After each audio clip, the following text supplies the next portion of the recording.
Hi folks, and welcome to our little video, just a little thing that we can do to improve our questioning.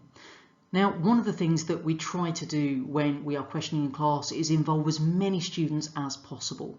And obviously one of those techniques that we have talked about previously is this idea of cold calling.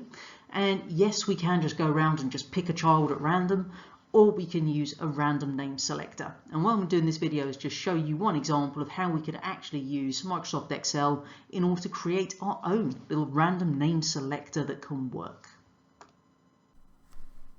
I thought it'd be nice to have a little look at a technique that you can actually use to generate some random names for questioning.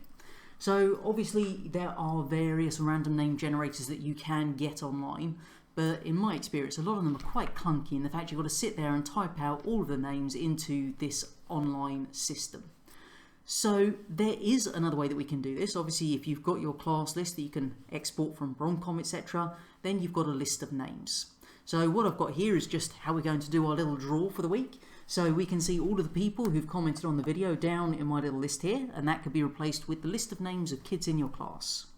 Now what we need to do is just enter a little formula in our box which is going to be the winner today. So obviously when I'm doing this it's going to be selecting our winner, but you would use this formula to then select your random child for questioning.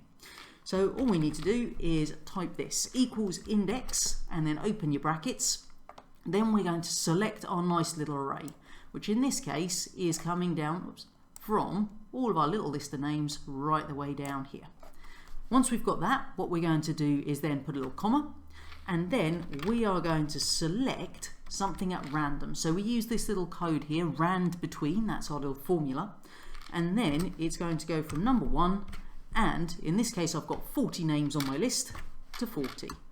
Close the brackets, hit return, and we get the winner. In this case it looks like the PE department have won the goodies of the term, so they will be winging their way to you.